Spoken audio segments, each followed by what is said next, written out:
Bonsoir, bienvenue sur Europe 1. La ligne est ouverte au 39 21. Parlez-moi de vous, de ce qui vous tourmente, de ce qui vous indigne, de tout ce qui vous fait rêver, de ce qui vous irrite ou de ce qui vous bouleverse. Paul et Assiba sont à l'autre bout du fil pour vous accueillir et Julien Jaffré fait les dernières mises au point sur sa console pour que nous soyons reliés les uns aux autres pendant 2 heures. Vous pouvez également m'envoyer vos mails sur le site europe1.fr ainsi que vos SMS en écrivant d'abord le mot nuit, puis votre message et vous envoyez le tout au 7 39 21. 39 21, je vous attends. Pour parler à Caroline Dublanche, appelez le 39 21, 34 centimes les minutes. Ça fait plaisir de démarrer avec cette chanson que j'adore personnellement, Circus sur un fil. Bonsoir Francky. Pauline. Bonsoir. Ben voilà, je vous appelle. Ça fait un moment que j'écoute votre émission, ça fait quelques années maintenant. Oui. Je suis malvoyant et en fait ce soir j'appelle, c'est pour donner mon témoignage certes, mais pour dire que malgré dans la vie on peut avoir des coups durs, mais le bonheur n'est pas loin. Ah bah écoutez, ça fait du bien à Oui, entendre. Oui.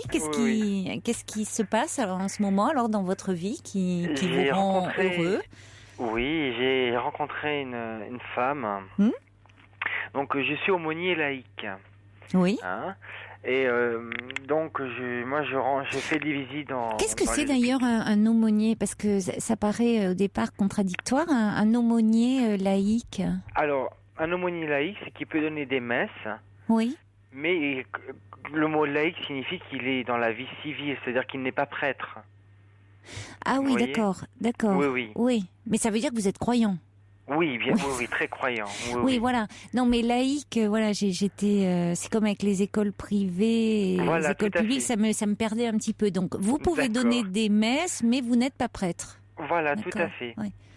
Donc. Ça se voit de plus en plus, puisqu'il y a une crise au niveau de Et la oui, prêtrise. il y a une sacrée crise d'ailleurs. Mhm. Mais bon, ça c'est un autre sujet, on pourrait en parler Oui. pendant. C'est la crise partout, même au niveau des prêtres. Bon. Oui, tout à fait, oui. Et il y a maintenant ça fait 3-4 mois, oui, j'ai rencontré ma compagne. Et donc, j'ai vécu quelques années avec une femme qui était plus âgée que moi, qui est maintenant décédée. Et puis ça faisait en gros 7 ans que j'étais seul. Donc je me disais, bon, maintenant, je suis jeune, mais bon. Et puis, à ma dernière, parce qu'on a ce qu'on appelle une aumônerie en ville. Oui. Donc, ce sont des patients, des personnes qui ont été hospitalisées qui viennent parler de tout, de la vie de courant, des soucis. Puis on a un temps de prière. Oui. Et j'ai rencontré ma compagne comme cela, pardon. Elle venait dans ce groupe de paroles, de rencontres. Voilà, tout à Oui. fait. Et ça fait 3 mois et demi que ça dure et que c'est un moment de plaisir, de bonheur et de plénitude. Ah oui, c'est une histoire. Ça fait 3 mois que vous vous connaissez, que vous êtes ensemble. Voilà, tout à fait. Et vous étiez aumônier de ce groupe Alors, j'étais pas aumônier de ce Non. groupe parce que c'était rattaché à mon service, si vous voulez, Oui. d'aumônerie en ville. Oui. Et puis, j'ai des collègues de l'hôpital qui m'ont dit, on Oui. fait une aumônerie en ville, ça serait bien que tu viennes, parce qu'on est un peu en pénurie. Là aussi. Là aussi. Ben, décidément, vous êtes très occupé alors. Oui. Oui. Donc, Mm. et puis, donc, je me déplace accompagné parce que je suis malvoyant. Oui.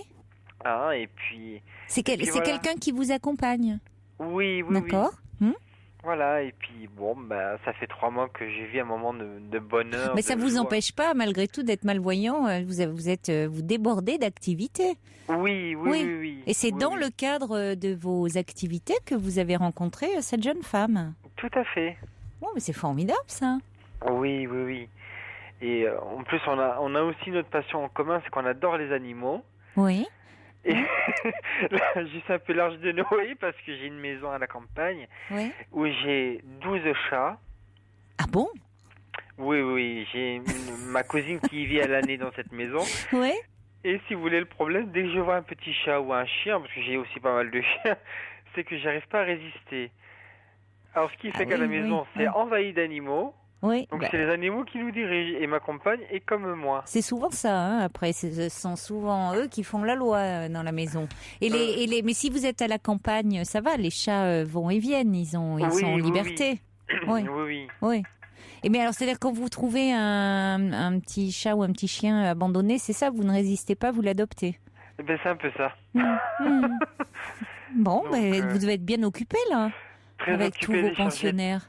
Oui, j'ai des journées très occupées et des nuits, parce que des fois, je passe mes nuits à courir après les animaux pour savoir s'ils sont rentrés ou pas. Ben, ça, c'est sûr que oui. Vous avez donc 12 chats, combien de chiens? 4. 4 chiens, et vous avez d'autres espèces animales? Oui, j'ai des poules, des canards.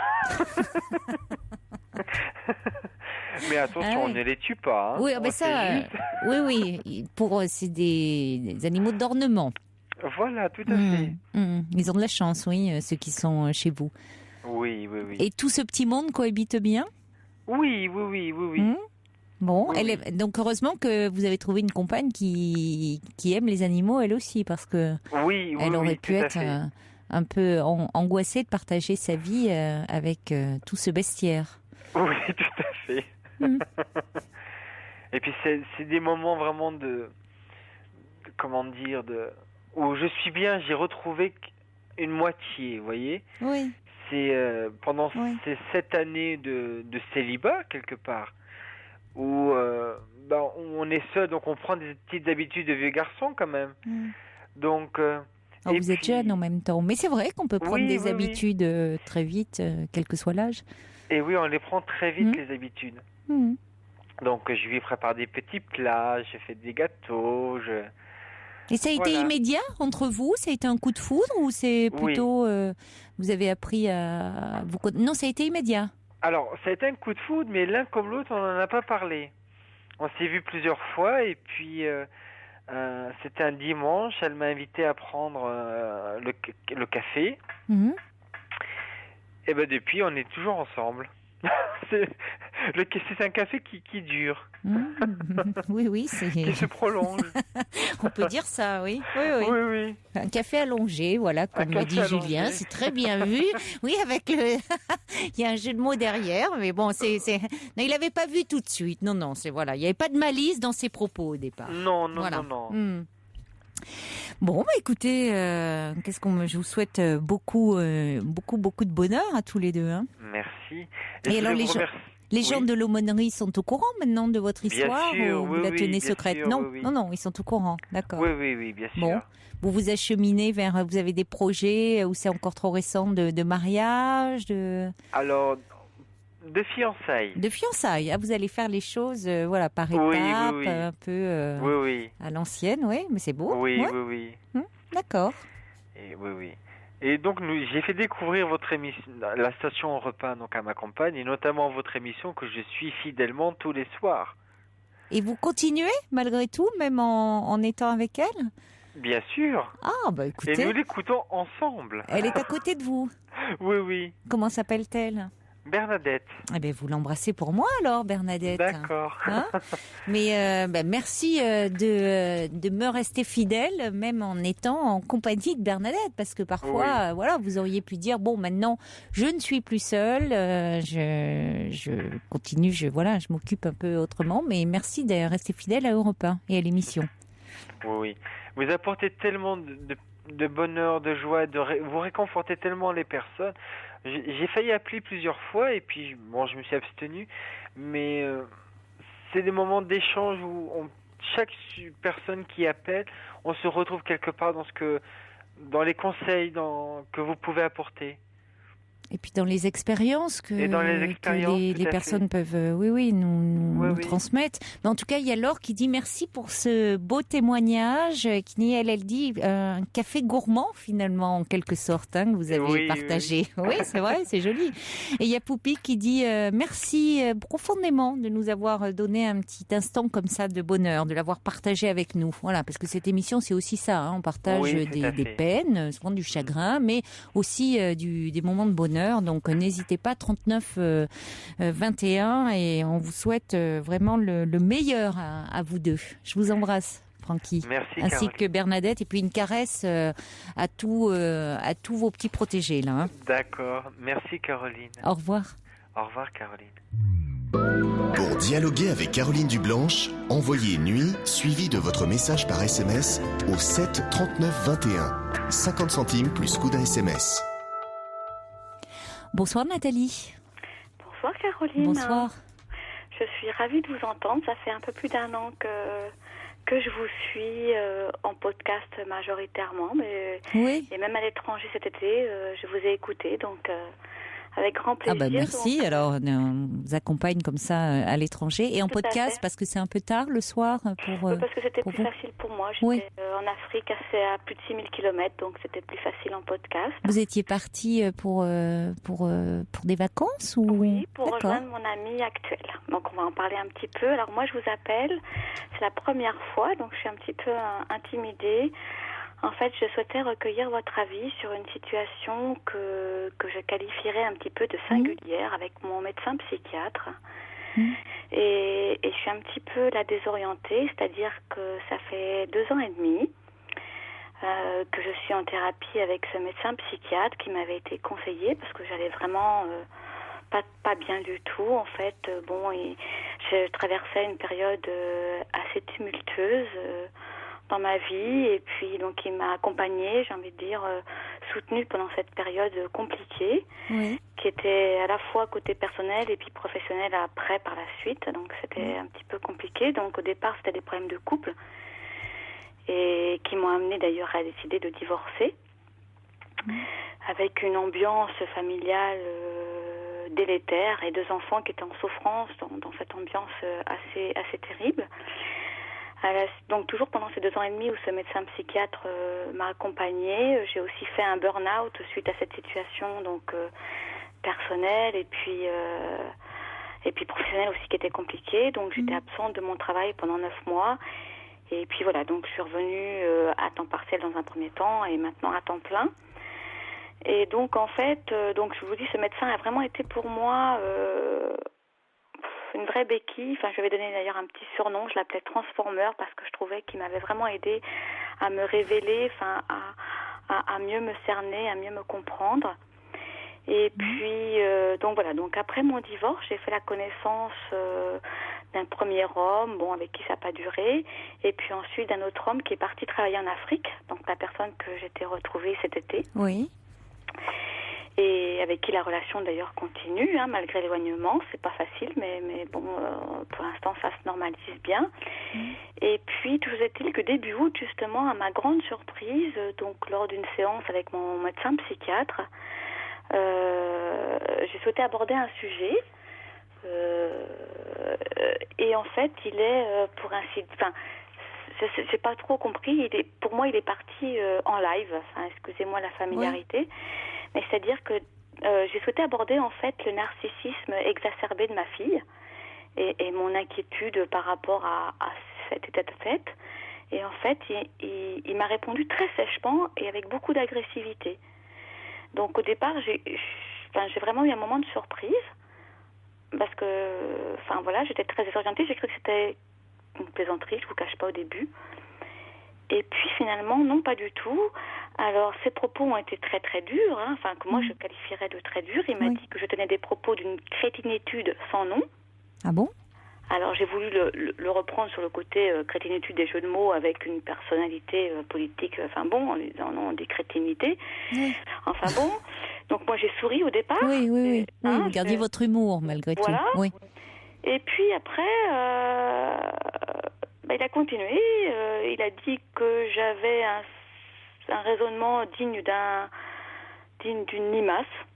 Enfin, je raisonnais comme une limace. Ah bon ? Dites-moi. Tout à fait. Ouais, et que je confondais passé, présent, futur. Enfin, il parlait extrêmement fort, il était très agressif. Oui. Donc, il était en colère. Oui, très en colère, vraiment. Enfin, donc moi, alors j'étais très contente. Alors, au départ, le choc passé, j'étais très contente de m'entendre dire que parce que c'est quelque chose que j'aurais pas pu faire il y a un an. Je lui ai dit, mais est-ce que vous mesurez que moi je continue à parler calmement et que vous parlez extrêmement fort et avec beaucoup d'agressivité? Ah oui, c'est bien que vous ayez pu ne pas vous laisser déstabiliser, ce qu'il était pourtant, hein, étant donné la situation. Mais comment est-ce qu'à ce moment-là, il s'est ravisé ou... Non, pas du tout. Il a continué toujours sur le même ton, en me disant que de toute façon, il ne pouvait pas en être autrement, étant donné les propos que je tenais. Et moi, plus il continuait, plus il était... pour moi, je trouvais humiliant quand même. Sincèrement, je me suis recroquevillée. Et là, dans ma tête, je me suis dit, qu'est-ce que je fais? Je pars pas, je fais quoi? J'étais tellement décontenancée parce que pour moi, il n'était pas à sa place, quoi. Et j'ai laissé la séance passer. Bon, il a fini par écourter. Alors, il n'arrêtait pas de me dire, mais quand est-ce que vous allez réaliser que ce que vous dites est crétin? Quand est-ce que vous allez réaliser que mais vous parliez de quoi? Du fait que ma fille était effectivement donc très narcissique, oui. Que je m'interrogeais sur justement l'image qu'elle avait d'elle-même et quelle allait être sa réaction avec le vieillissement. Bon, c'était peut-être un peu stupide. Peu importe, pour moi la question... Non, mais il n'y a pas de question stupide. Voilà, pour moi la question qu'il aurait dû se poser, mais peut-être que je suis dans l'erreur, c'est pourquoi est-ce qu'elle me parle de ça? Que ça fait? Quelle est la résonance chez elle? Qu'est-ce qui fait que elle évoque cette question? Pourquoi? Or, ça n'a pas été du tout son terrain. C'était stupide, je raisonnais comme une limace.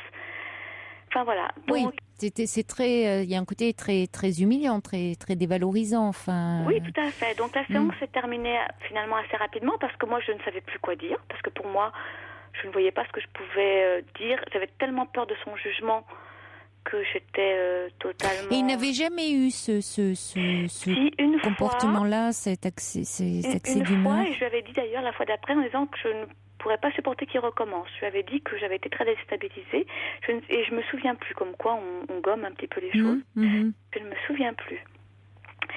Et donc, voilà. Donc, et ça, comme par hasard, c'était la séance juste avant que je ne parte en vacances rejoindre mon compagnon. Et j'étais assez mal quand même parce que j'étais arrivée dans cette séance plutôt bien et j'en suis ressortie assez mal parce que quand même 100 ans de retraité de limace, de cerveau de limace, raisonnement, d'une continuité. Oui, c'est pas vous qui étiez la limace, mais que vous raisonniez comme une limace, c'est jamais très agréable, oui. Voilà, donc c'est vrai que j'étais un peu déstabilisée. Une amie qui m'a parlé après, m'a téléphoné, je lui ai raconté, mon copain, mon ami qui se retrouve en Afrique, je lui ai raconté. Il a beaucoup ri parce qu'il m'a dit, j'imagine ta tête. C'est assez choquant. Comme s'il avait le désir de vous choquer. Qu'est-ce qui s'est passé? Oui, et mon ami m'a dit, mais écoute, il n'est pas du tout dans son rôle de psychiatre, il est dans l'affect en te disant ça et en s'emportant comme il l'a fait. Enfin bon, ça m'a quand même beaucoup contrariée. Je suis partie en vacances. Je suis revenue, je me suis dit, qu'est-ce que je fais? Je l'appelle, puis je croyais me souvenir que je lui devais des séances. Donc, j'ai repris contact. Et là, je lui ai laissé un message en lui disant que je souhaitais reprendre rendez-vous, donc de façon très très neutre, hein, vraiment pas coucou, je suis revenue de vacances, pas du tout. Hein, c'était je souhaiterais reprendre rendez-vous avec vous. Et là, il m'a répondu par texto en me disant, j'imagine que votre voyage fut plaisant. Et puis après, je vous propose un rendez-vous, nanana. Bon. Mais il vous répondait pas? Oui, il vous envoyait comme ça par texto, il faisait des commentaires comme ça Il nous est arrivé parfois de communiquer par texto quand vraiment j'étais mal. Ça, c'est vrai que ça nous aidait. Mais là, à aucun moment, je lui ai dit, je suis rentrée de voyage et je souhaite... Oui, on fait rarement à son psy, coucou, d'ailleurs, je suis rentrée, on dit, voilà, je souhaite reprendre un rendez-vous comme vous l'avez fait, de façon assez formelle, et puis lui ou elle vous propose un rendez-vous. Voilà, mais là, effectivement, bon, d'accord, donc vous avez repris un rendez-vous. Oui, et sa réponse, j'imagine que votre voyage fut plaisant, m'a beaucoup interloquée dans la mesure où je ne me situais pas du tout au même niveau que lui. Moi, j'étais bien pas sûr. Voilà. Donc, je l'ai revu, j'appréhendais beaucoup. Il souhaitait que je lui parle de mes vacances. J'étais assez peu diserte. Je n'ai pas envie de beaucoup parler de mes vacances. J'en ai parlé brièvement, comme ça s'est très bien passé. C'est vrai que la situation se normalise aussi au niveau de mes enfants, où ça avait été très compliqué. Et donc, il m'a dit, bon, ben, maintenant que tout se normalise, faut peut-être qu'on envisage la suite. Et là, je lui dis, ben oui, justement, je voulais vous parler de la suite parce que moi, je me pose des questions suite à la dernière séance. Oui. Et là, il m'a dit, oui, effectivement, vu les propos que vous me avez tenus, je fais écouter, je voudrais qu'on revienne là-dessus parce que pour moi, ce n'est pas tant les propos que j'ai pu tenir, c'était le pourquoi j'en avais parlé. Pour moi, c'est un espace de parole. J'ai besoin de me sentir libre de dire ce que j'ai envie de dire. Oui, exactement. Oui. Et là, ce n'est plus le cas. J'ai peur du jugement, donc là, je me sens extrêmement gênée. Et il m'a dit, mais de toute façon, alors je dis, votre réaction m'a vraiment surprise et je n'ai pas compris. Il m'a dit, mais de toute façon, ma réaction ne pouvait pas être autre que celle-ci. Parce que ce que vous disiez était tellement stupide, vous mélangiez tout, vous aviez des problèmes cognitifs, il m'a dit.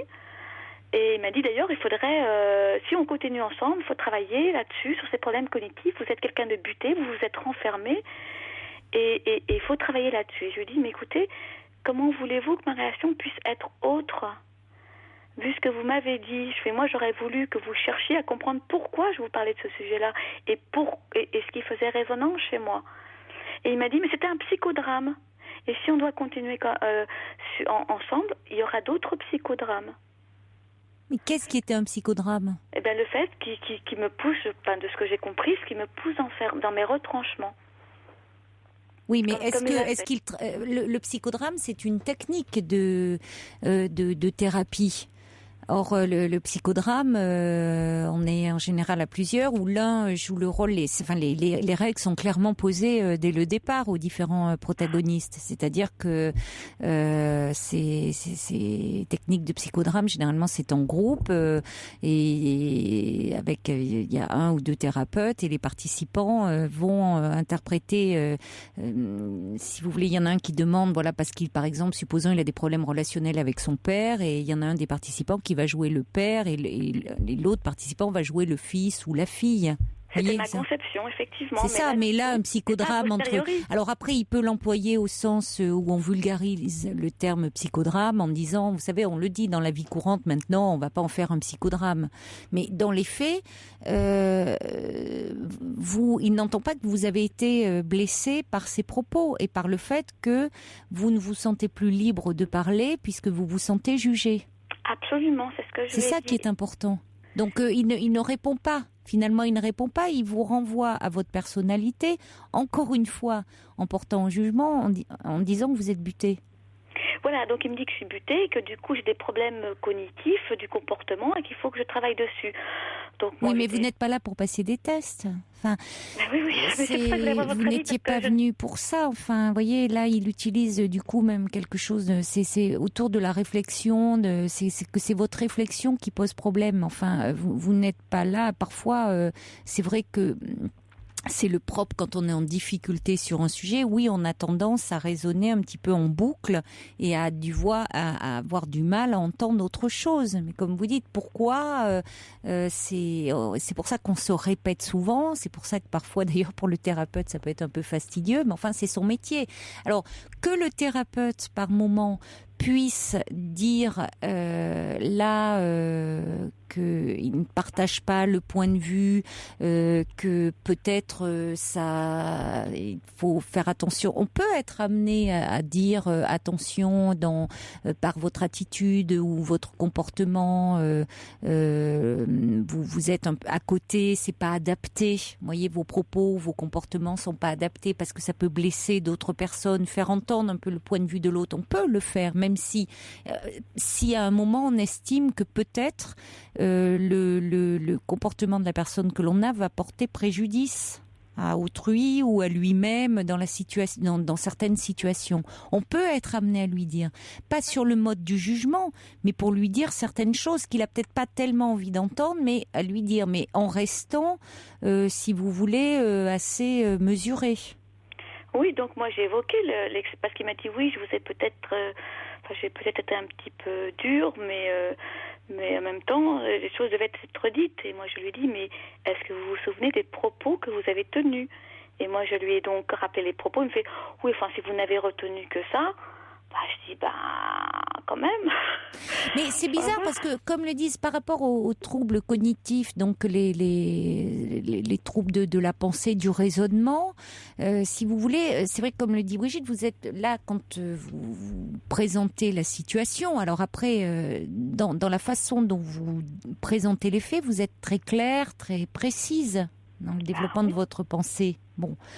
Alors après, bon, évidemment, vous me parlez de quelque chose à un moment T. Vous dites que jusqu'à là, ce thérapeute, ce psychiatre avait été une fois. très thérapeutique pour vous. Non, mais oui, il avait été très aidant, très thérapeutique. Bon, qu'est-ce qui se passe à ce moment-là? Est-ce que c'est parce que vous avez utilisé un terme psy, un terme technique, en parlant de narcissisme exacerbé? Non. Peut-être, est-ce qu'il y a quelque chose où il trouvait que justement c'était peut-être une mise à distance, où vous repreniez un terme mais sans... C'est vrai que, bon, c'est pareil, c'est un terme qui est passé dans le langage courant, mais qui en fait est assez complexe. Est-ce qu'il voulait vous dire, bon, attention de ne pas jargonner, parce que derrière ça, c'est un concept assez difficile, et vaut mieux que vous parliez de ce que vous ressentez. Je ne sais pas, mais il aurait pu vous le dire. Oui, Vous voyez, il aurait pu vous le dire, ou vous amener à développer votre pensée. Pourquoi pensez-vous que votre fille est si narcissique, et finalement, en quoi qu'est-ce qui vous fait peur, qu'est-ce qui vous agresse, vous amenez à parler de la relation, de vous ramener à vous dans cette histoire. Parce que parler de votre fille, oui, mais comme vous le dites, c'était parler de vous. Oui, tout à fait. Mais en même temps, j'ai compris pourquoi après. Parce que moi, j'ai réfléchi. Je me suis dit, mais pourquoi finalement? Parce que c'était la question. Pourquoi j'ai abordé cette question? Et j'ai compris le pourquoi. Mais surtout à l'heure actuelle, donc, il me propose de continuer avec lui en travaillant sur ces troubles cognitifs qui, pour moi, sont... Peut-être qu'ils existent, je veux bien l'admettre. Moi, je suis très... mais pour autant, je pense qu'il y a des sujets beaucoup plus importants. D'abord, je pense que si... Enfin, c'est bizarre qu'il vous dise ça au bout de 2 ans, et demi. C'est comme, enfin, je sais pas, ça fait un peu entreprise de démolition. Vous avez des problèmes cognitifs. Enfin, c'est... Alors moi, la question, je me suis posée parce que j'allais partir donc en vacances, j'allais rejoindre mon compagnon en Afrique. Oui. Ces premiers mois, lui, ça a été, je suppose, j'imagine que votre voyage fut plaisant. Je me suis dit, mais quelque part, est-ce qu'il n'est pas jaloux? Moi, je me suis posé la question parce que, sincèrement, est-ce que, voilà, je sais pas, parce que je me suis dit, mais pourquoi il me parle de voyage alors que moi, dans mon message, à aucun moment, j'ai parlé de mon voyage? Est-ce que finalement, le fait que la situation, que tant qu'il était mon sauveur, si je puis dire, vraiment ma roue de secours, mais c'était quelque part valorisant pour lui, je sais pas, et que là maintenant que tout se normalise, qu'au niveau des enfants ça se normalise, qu'au niveau de ma vie affective ça se normalise, est-ce que finalement, je sais pas, je me pose la question parce que le coup du psychodrame, alors moi je suis très désemparée parce que sincèrement, même encore maintenant, je me sens encore avoir besoin de lui. Sauf que là, si du coup, la situation... il répond plus à mon attente, donc voilà. S'il ne répond plus à votre attente, vous avez le droit de changer. Changer, c'est pas facile non plus parce que moi j'ai mis du temps. Enfin, j'avais vu quelqu'un avant et qui m'avait pas apporté le soutien qu'il m'a apporté lui. Il m'a vraiment aidé à cheminer. Oui, mais il a pu être thérapeutique à un moment, il ne l'est plus. C'est possible. Oui, peut-être aussi. qu'il a atteint ses limites aussi de son côté. Enfin. Je sais pas. Ou dans votre relation, je ne sais pas. Je sais pas. Mais de toute façon, vous dites, vous étiez allé le voir à un moment de votre vie où il y avait beaucoup de choses qui n'allaient pas, dans votre couple notamment. Après, il s'en est suivi des gros problèmes dans votre situation professionnelle puisque vous avez fait un burn-out. Comme il dit, la situation s'est normalisée. Et plus que normalisée, enfin aujourd'hui, vous semblez aller plutôt bien. Oui, ça va beaucoup mieux. Après tout, est-ce qu'il y a lieu, est-ce que vous avez toujours une demande, une envie de poursuivre? Oui, parce qu'il y a la gestion des émotions, enfin, il y a beaucoup de choses sur lesquelles j'aimerais travailler parce que je suis consciente que certaines choses qui, voilà, il y a des choses, oui, moi j'en sens le besoin, sincèrement. Donc, et là, c'est vrai. Et si vous partez en Afrique, alors, parce que là, vous songez à partir en Afrique, c'est ça? Non, je suis partie le rejoindre parce qu'il est parti expatrié en Afrique. Pour l'instant, c'est compliqué parce que même si j'ai des grands enfants, je peux pas. Je suis maman avec des enfants à charge, donc ils sont pas encore autonomes. Donc pour l'instant, je peux pas dire je vous laisse et je pars. c'est un peu compliqué. Mais La jalousie, bon, Enfin, je jalousie, pense, je sais pas, je c'est sais vraiment pas, le je terme. pense, je pense pas. Enfin, pourquoi, qu'est-ce qui vous fait penser qu'il pourrait être jaloux? je sais pas. Est-ce que Ce côté emporté qu'il avait d'un coup. Enfin, j'ai trouvé qu'il était vraiment dans la. Oui, mais c'est pas quand vous parliez, c'était pas quand vous parliez de l'autre homme, c'est quand vous parliez de votre fille. Oui, mais comme par hasard, c'était la séance juste avant que je parte en vacances, quand même. Enfin, Oui, moi, mais j'ai ça, trouvé c'est pas ça une interprétation de votre part, ça? peut-être, hein, mais j'ai trouvé ça un petit peu surprenant. Puis, bon, je vous dis, j'étais très contente de pouvoir lui dire, mais vous vous rendez compte que moi, je continuais à parler sur le même ton. Je me suis pas emportée, et vous parlez très très fort. Et avec beaucoup d'agressivité. Donc j'étais vraiment contente d'être en mesure de le dire, parce qu'il y a un an, j'aurais jamais été capable de dire ça. Donc là, j'étais capable de lui dire, ce qui l'a un petit peu déstabilisé d'ailleurs. Il m'a dit, mais de toute façon, il ne peut pas en être autrement avec ce que vous me dites. Mais en même temps, pour moi, en tant que médecin, il ne pouvait pas être dans cette réaction-là. Parce que c'est une réaction, je vous dis, affective, quoi. C'est quelqu'un Oui, mais alors... je l'aurais déçu. Voilà, j'ai eu le sentiment de l'avoir énormément déçu en lui disant ce que je lui ai dit. Mais pas forcément. Là, on voit bien à quel point il y a de l'affectif et à quel point aussi, et ce qui est normal, hein, vous mettez de l'affectif parce que vous cherchez à comprendre pourquoi il s'est emporté. Alors, bon, en même temps, qu'est-ce que vous voulez, les psychiatres, les thérapeutes, les psychologues sont avant tout quand même des humains. Ils peuvent à un moment aussi avoir des réactions où ça peut être aussi peut-être de colère, des choses comme ça, ou lever le ton. Bon, ça peut arriver aussi. Ils ne sont pas infaillibles non plus. Sinon, vous auriez un robot. D'ailleurs, ce que vous disiez au départ, Transformer. Oui, c'est intéressant, mais en même temps, Transformer, c'est un côté un peu robot, je trouve. Ça fait un peu le terme que vous lui donnez. Or bon, là, il vous a prouvé qu'il n'avait rien d'un robot, qu'il était très humain.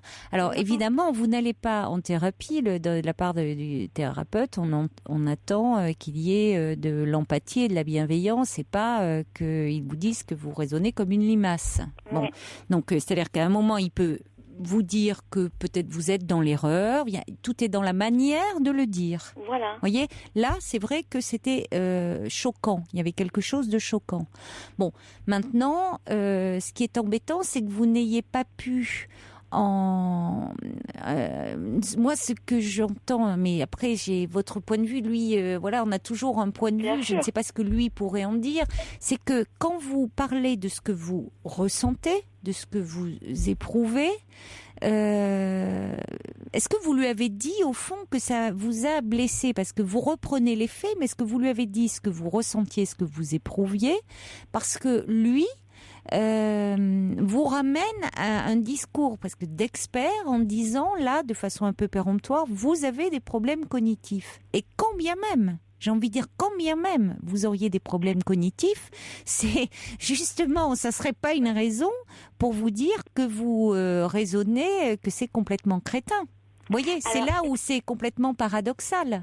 La nuance qu'il a faite, parce que moi je dis, vous comprenez, quand même, il m'a dit, mais je ne vous ai pas traité de crétine, ni de limace, je vous ai simplement dit que vos propos étaient crétins, donc d'une crétinité sans nom, et que vous raisonniez comme une limace. Non, mais c'est vrai qu'il y a une différence. C'est vrai qu'il y a une différence, mais il n'empêche que c'est vrai que ce n'était pas vous. Il ne vous a pas, s'en est pas pris à votre personne. Il disait qu'à ce moment-là, vos propos étaient comme cela. Néanmoins, il en reste que c'est choquant et que je comprends que ça ait pu vous blesser. Et puis c'est surtout que... Et donc là, la réponse qu'il fait, si vous voulez, et je trouve, assez défensive, c'est-à-dire qu'il reste sur sa position d'expert. Vous avez des troubles cognitifs, c'est-à-dire là, pas dire, qu'est-ce que vous ressentez à ce moment-là, qu'est-ce qui s'est joué par rapport à lui. Finalement, là, il est dans un rôle plus de médecin, finalement, qui pose un diagnostic, que de thérapeute, c'est-à-dire de quelqu'un qui accompagne une personne à accoucher de sa pensée. Or, comment une personne peut-elle accoucher de sa pensée, de ses sentiments, de ses émotions, si on la disqualifie, cette pensée, d'emblée, en disant que c'est à la limite de la crétinerie? Mais c'est surtout qu'en 2 ans et demi, on arrive là, quoi. Donc, jusque-là, il m'avait... ce dérapage, ça arrive maintenant, au bout de 2 ans et demi, quoi. C'est étonnant, quand même. Et je voulais savoir s'il y avait d'autres personnes qui avaient eu le même cas de figure un petit peu. Je voulais savoir comment s'articulait un psychodrame, mais vous m'avez expliqué qu'effectivement les règles du jeu sont posées, on sait. Là, moi je l'ai su a posteriori, a priori, voilà. Mais voilà, donc moi je suis très gênée parce que moi j'ai plein de sujets que j'aimerais aborder, des choses très très personnelles. Oui, parce que vous lui faites encore confiance par certains côtés. Alors c'est à vous de voir, mais je crois qu'il faudrait vraiment, si vous deviez, parce que je comprends même que ça vous gêne dans la mesure où vous avez envie de continuer et que ce médecin psychiatre a été thérapeutique pour vous, vous vous dites pourquoi pas, mais je crois qu'il faudrait quand même que vous vous entendiez sur le fait que là, il y a quelque chose qui a posé problème et qui puisse l'entendre, qui puisse vraiment l'entendre, entendre qu'il y a quelque chose qui vous a fait mal, qui vous a blessé, travailler là-dessus, c'est-à-dire quoi ça vous a renvoyé, enfin, parce que sinon, vous allez avoir du mal je le crains, à faire confiance, et ce qui pourrait se comprendre. C'est ce qui se passe et il m'a dit, donc on s'est quitté, il m'a dit écoutez, moi je vous propose de vous aider sur ces problèmes cognitifs, il y aura d'autres psychodrames, réfléchissez. Mais si c'est pas votre demande. Mais ma demande n'allait pas là-dessus. C'est ça le problème. De la même façon, j'ai relevé quand vous êtes rentré de vacances, vous dites il souhaitait que je lui parle de mes vacances, mais c'est pas à lui de souhaiter de quoi vous devez parler. Vous arrivez dans une séance de thérapie, enfin, je sais pas comment ça se passe, mais c'est vous qui ouvrez la séance. Tout à fait. C'est pas, si vous voulez, dans une psychothérapie, on ne dit pas, bon alors les vacances, comment ça s'est passé. C'est un peu ça là. Vous voyez, et de la même façon, dire, on va travailler sur vos troubles cognitifs, c'est pas votre demande. Non, ce n'est pas la mienne du tout. Bon, donc il doit tenir compte et partir de votre demande. D'accord. Vous voyez, parce que sinon, il est, comme le dit First Lisa, plus dans une démarche de médecine pure. Alors, je pose, ce qui est autre chose et ce qui peut être respectable, c'est-à-dire que là, il est du côté du psychiatre, c'est-à-dire qui pose un diagnostic et qui dit, voilà, je fais ce diagnostic-là et voilà ce que je vous propose comme traitement. C'est-à-dire, mais vous êtes venu le voir, vous êtes dans le cadre d'une psychothérapie. À un moment, vous étiez en difficulté dans votre vie personnelle, dans vos problèmes de couple, et vous continuez dans ce cadre-là. Vous n'êtes pas venu le voir en disant écoutez, j'ai besoin que vous m'aidiez que vous posiez à comprendre qui je suis, ma personnalité. Il me semble que j'ai des troubles de mémoire, de concentration, d'apprentissage, et qui vous disent oui, vous avez des troubles cognitifs et on va voir comment on peut travailler là-dessus. C'est très différent. Oui, tout à fait. Donc, c'est quand même ce qu'il faut lui rappeler. Donc, vous pouvez refaire un essai. Si, malheureusement, il n'entendait pas, je crois que vous n'auriez pas le choix de changer et vous dire que le travail que vous avez fait, de toute façon, il n'est pas perdu. Là, vous en êtes dans votre vie. Vous avez sacrément avancé. Et que, je comprends que ça soit difficile de vous dire, oh là là, retrouver quelqu'un d'autre, établir un lien de confiance. C'est vrai que ça ne se fait pas comme ça. Mais en même temps, avec lui, s'il ne peut pas entendre ce que vous avez vécu là, en quoi ça vous a déstabilisé, ça risque d'être difficile de faire à nouveau un bon travail. Oui, tout à fait. Donc, j'ai pas repris contact depuis. C'était vers le 20 et quelques septembre que je l'ai vu. Il m'avait dit vous me recontactez pour me dire si on poursuit ou pas. J'avoue que pour l'instant j'ai pas repris contact parce que j'ai un problème de confiance en fait, tout simplement. Voilà. J'ai besoin de me sentir bien pour évoquer des sujets très personnels. Oui. Et là je ne le suis plus en fait dans cet état. Donc c'est compliqué pour moi d'aller le voir et de pas pouvoir me livrer comme j'aimerais le faire parce que le travail il se fait aussi justement en se mettant à nu. Il y a quelqu'un qui dit il a peut-être un problème de contre-transfert mal contrôlé. Et oui, on parle toujours du transfert. Moi, je me pose la question. Parce que... Oui, et c'est là où il y a peut-être un problème. Bon, alors je crois, reparlez-en avec lui. Et puis si vous voyez que vous n'êtes pas entendu, je crois qu'il faudra peut-être trouver quelqu'un d'autre qui vous entendra véritablement. D'accord, un grand merci pour vos conseils, Caroline. Je vous en prie, c'est moi qui vous remercie de votre confiance. Merci à vous, bonne au revoir soirée. Nathalie. Merci, au revoir. Caroline Dublanche sur Europe 1. Un petit SMS de Romain qui revient sur le témoignage de Nathalie et qui demande: votre psychiatre est-il formé à une méthode de psychothérapie ou est-il uniquement psychiatre?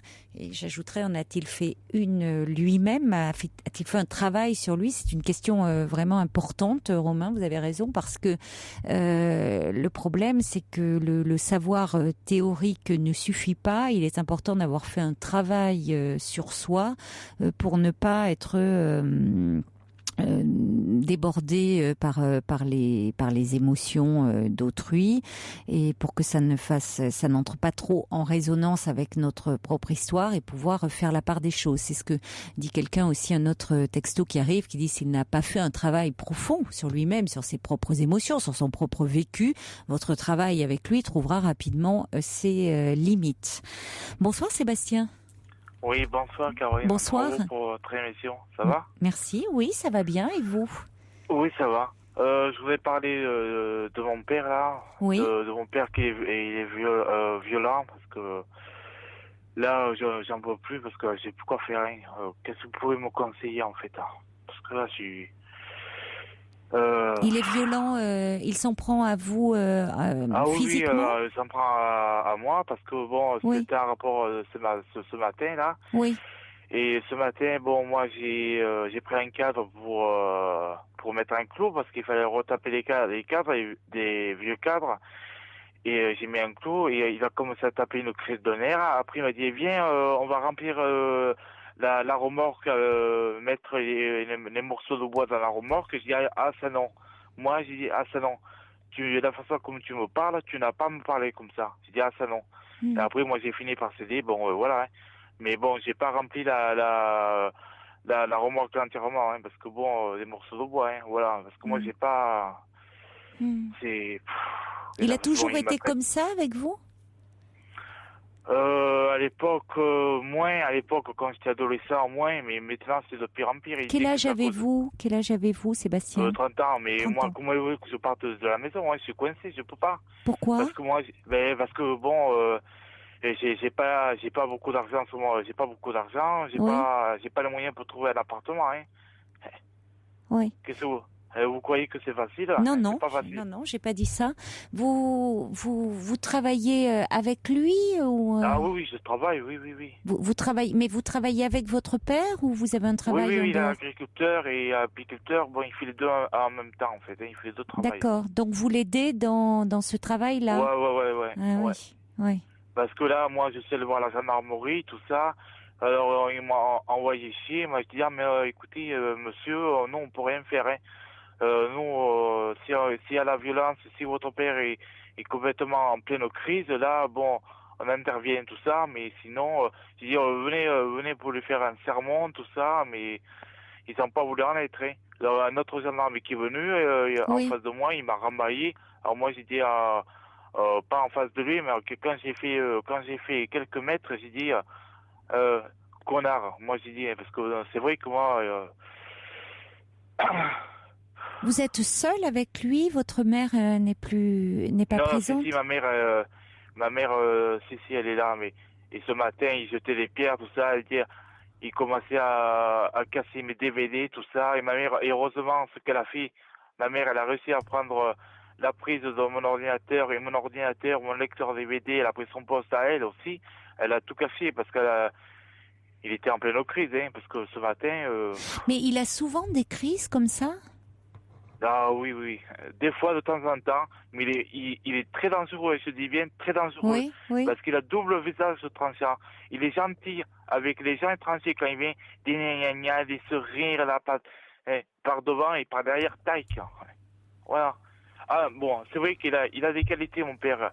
Il est travailleur, ça oui, il est honnête, ça oui, mais son comportement, il est violent. Ah, il me dit: ah, pourquoi t'es violent? J'ai dit à mon père. Des fois, il y a des jours quand il est calme. Il me dit: ah, c'est à cause de toi que tu me rends malade.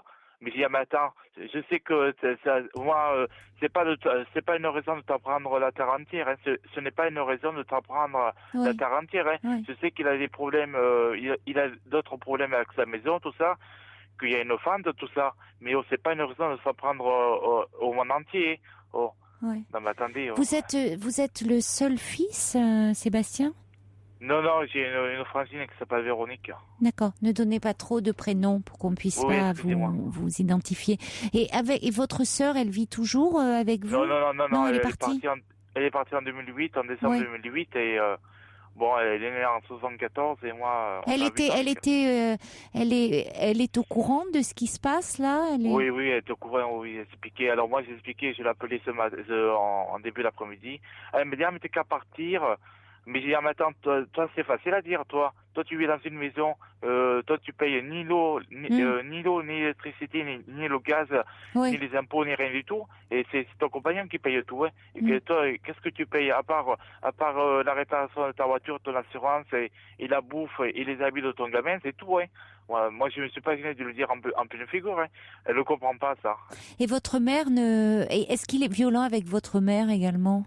Mais non, moins. Non. C'est vous qui Parce prenez. qu'il n'ose pas parce qu'à l'époque, il avait mis dans un coffre de voiture à l'époque en 99, et parce qu'elle était en pleine crise, ma mère, à l'époque. Elle était en pleine crise parce qu'elle poussait les moellons, tout ça à l'époque. On devait construire un garage à l'époque. Elle poussait. Et, elle poussait, alors ma Francine est montée en dessous de l'appartement pour appeler le médecin, mais bon, elle l'a pas fait, voilà. Et Elle pousse, mais elle poussait les moellons parce qu'elle était en pleine crise, parce que ma mère, elle est terriblement, elle est d'une jalousie atroce, et elle croyait que mon père était allé voir une autre femme, en fait, à l'époque, hein, voilà. d'accord. Et il avait Ouais. enfermé dans le coffre de la voiture? Ouais, il a amené chez ses beaux-pères, là. C'est son beau-père, en fait. Ça. D'accord. Voilà.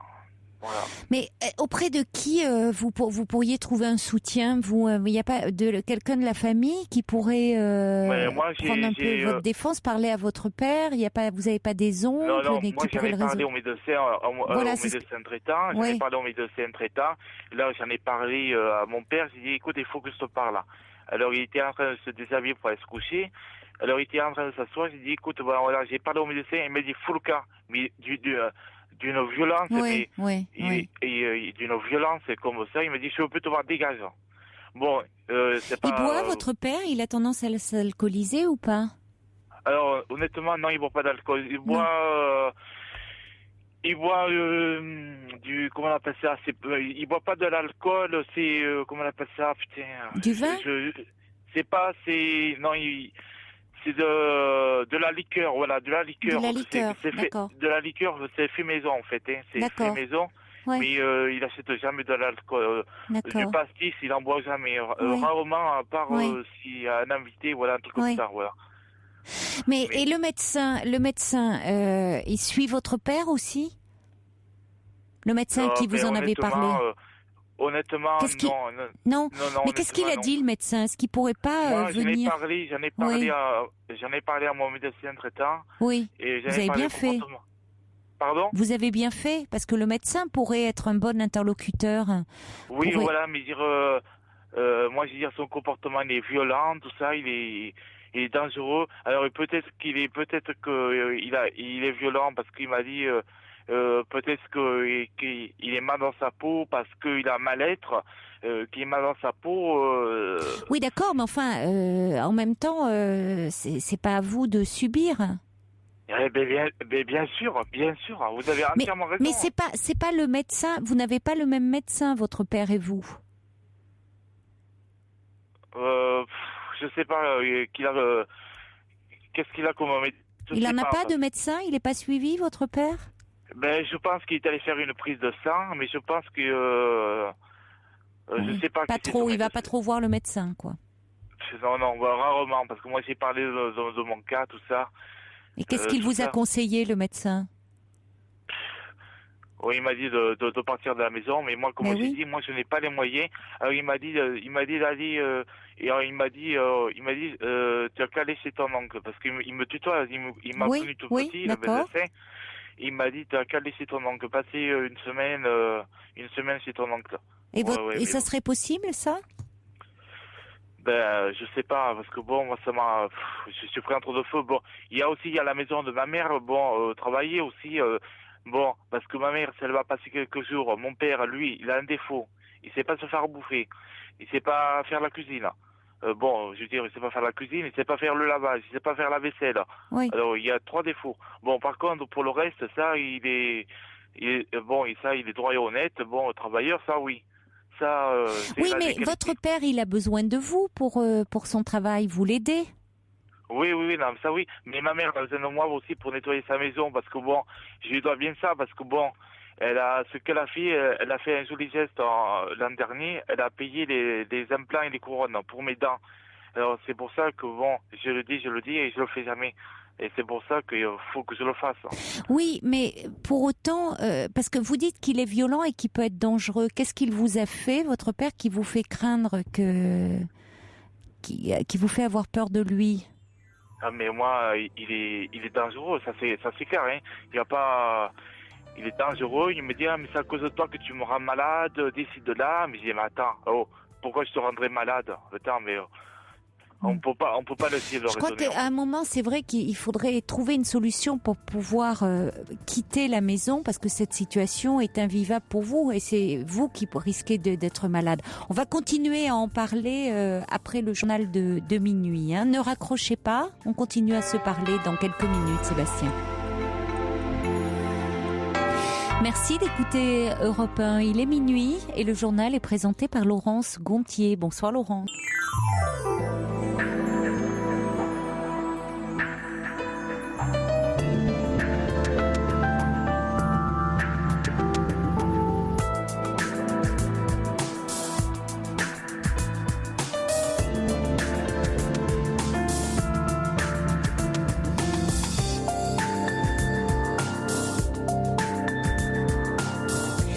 C'est la deuxième heure de votre libre antenne et nous sommes ensemble jusqu'à 1h. Vous pouvez continuer à appeler le 39 21 pour nous parler de vous.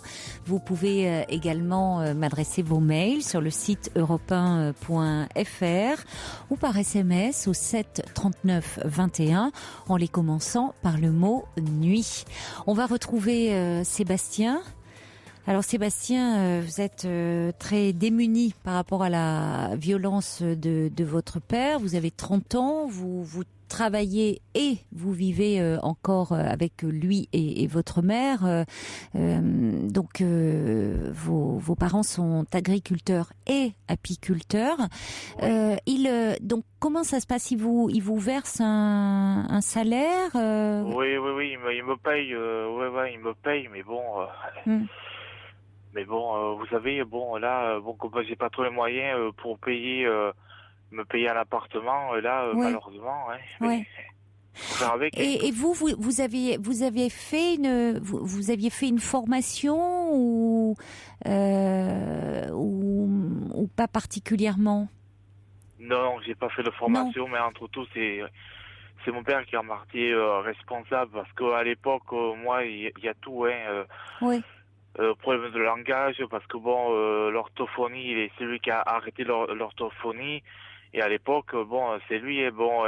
C'est votre père qui a décidé d'arrêter l'orthophonie, ouais, c'est ma mère qui m'a emmené, je me rappelle plus, c'était tous les jours, oui. 2 fois par jour, je me rappelle plus, parce que j'étais gamin, mais c'est lui qui a arrêté, hein. Ah oui, et là, celle qui s'est occupée de moi, l'orthophonie, elle a envoyé des lettres, il n'a jamais répondu, et je crois que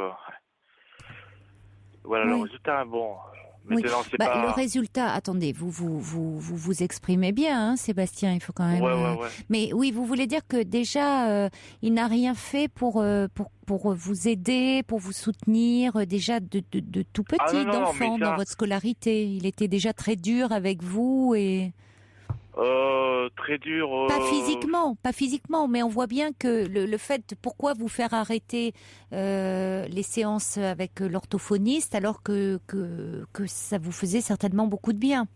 Oui, c'est ça que je veux dire par dur. Hein. Et oui, parce que bon, je suis aigri entre tout, parce que bon, moi, entre tout, parce que bon, j'ai des problèmes scolarité. Oui, oui, bien sûr, forcément, ouais. Oui, ça joue.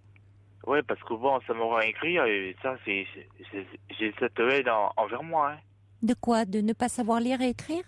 Non, si, mais si, je sais lire. Bon.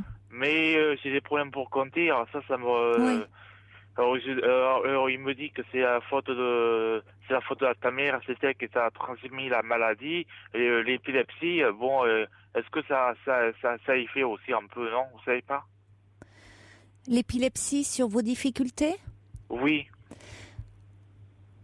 Ça dépend. Il peut y avoir par rapport à des problèmes de concentration. Ça peut effectivement compliquer les choses. Mais là, vous êtes suivi par un neurologue? Oui, un neurologue, oui, un spécialiste. D'accord. Alors bon, moi j'ai fait mon examen, tout ça, électroencéphalogramme, on m'a dit, et il m'a dit, le neurologue, il m'a dit, tout est normal, il m'a dit, tout est bon. Bon, d'accord. Le traitement que vous prenez fait que vous avez moins de crises d'épilepsie? Non, je prends bien tous les jours, voilà. D'accord. Alors mon père, il me dit, tu prends tes médicaments, mais comme un gamin, comme un enfant, oui. Comme un gamin comme un enfant ou comme un adolescent. Comme s'il me dit, fais ci, fais ça. Comme si j'étais pas normal, comme si j'étais pas normal. Hein. Ah oui, il me le dit souvent. Il me dit, par exemple, va te raser, tout ça. Mais je dis, mais attends, t'as pas à me dire ce que je dois faire. Hein. Je sais ce que je... Oui, bien sûr. Bien sûr, oui, c'est un côté humiliant pour vous qu'il vous traite comme un enfant, alors que bon, vous êtes adulte et que c'est pas parce que le fait d'avoir des crises d'épilepsie, ça veut pas dire que vous n'êtes pas normal. Il y a beaucoup de gens qui ont des crises d'épilepsie et qui pour autant, avec un traitement qui permet justement d'espacer les crises ou de faire en sorte qu'il y ait moins de crises, voire plus du tout, peuvent mener une vie tout à fait normale, entre guillemets. Bien sûr. Hein? Mais mon père, il m'a dit, mais toi, tu es épileptique, par exemple, parce que je touche une allocation handicapée, là. Oui. Bon, je l'ai pas dit tout à l'heure. Alors, mon père, il me dit, mais si tu touches ça, ça veut dire que tu n'es pas normal. Ça veut dire que tu n'es pas normal. Voilà ce qu'il m'a dit, mon père. Non, pas du tout. On peut toucher une allocation adulte handicapé parce qu'on a effectivement une maladie qui est dite invalidante, c'est-à-dire qui empêche, qui dans le monde du travail, si vous voulez, complique les choses pour trouver du travail. Donc pour compenser, on vous donne, c'est pas, vous avez droit, plus exactement, à une allocation, c'est pas qu'on vous donne, vous avez droit à une allocation adulte handicapé. Mais ça veut pas dire que vous n'êtes pas normal. Voyez, c'est de la part de votre père, c'est très dur de vous dire ça parce que c'est vous rabaisser. C'est lui qui a du mal à... Il n'accepte pas ça. Il y a quelque chose qu'il n'accepte pas ou qu'il ne comprend pas bien ou on ne lui a pas bien expliqué. Non, mais on peut avoir j'en ai parlé à une amie, celle qui me masse, tout ça. J'en ai parlé un peu de mes problèmes. Bon, j'ai entièrement confiance en elle parce que elle va pas le répéter à Pierre et à Paul. Bon, j'en ai parlé à quelqu'un, celle qui me masse, tout ça, qui fait le massage, l'épilation, elle fait tout en fait. Et elle m'a dit, mais ton père, il a une génération qu'il n'a pas l'esprit. Il a pas l'esprit ouvert en fait. Il est renfermé dans sa bulle. Hein. Oui, complètement. Il est un peu dans son univers, assez fermé, et donc il a des idées bien arrêtées sur les choses. Elle a raison, votre amie. Ouais, non, mais elle a... Il a jamais rencontré le neurologue, demande Cathy, là, par SMS, parce que ça l'aiderait à comprendre ce qu'est votre maladie, ce qui est pas du tout, voyez, c'est pas un problème de handicap mental, c'est neurologique. Oh oui, non, mais ça c'est sûr, hein. Bon. À un moment, un jour, vous devriez lui dire, tu ne sais pas ce que c'est que cette maladie, et si tu m'accompagnais chez le neurologue, il t'expliquerait. Mais il est déjà m'accompagné chez le neurologue, hein. Oui. Ça, oui. Oui, par contre, oui, je vais vous dire plus fort que ça. Ils voulaient pas que je prenne le taxi parce qu'ils ont peur que les taxiteurs sachent. Non, ne prends pas le taxi. Mais je dis, mais attends, ça c'est. Pourquoi il veut pas que vous preniez le taxi? Mais parce qu'ils ont peur que les taxis, qu'ils sachent que j'ai cette maladie, tout ça, que ça se répète, nanana. Mais c'est pas une honte. Il y a beaucoup de personnes qui souffrent d'épilepsie et ce n'est pas honteux. Voyez, Ah oui, mais votre bon. père, pour votre père, il y a quelque chose et c'est ça qui certainement c'est très difficile pour vous parce que du coup, il y a quelque chose, il vous transmet comme si c'était une honte et c'est difficile pour lui parce qu'il le vit aussi comme une honte d'avoir un fils qui est épileptique alors que ce n'est pas honteux d'être épileptique. Ah oui, Ça oui. complique la vie, Ah ça oui, complique oui, les choses. mais- Il faut avoir un traitement et un traitement qui est assez lourd et qui Bon. fatigue. Mais ce n'est pas une honte.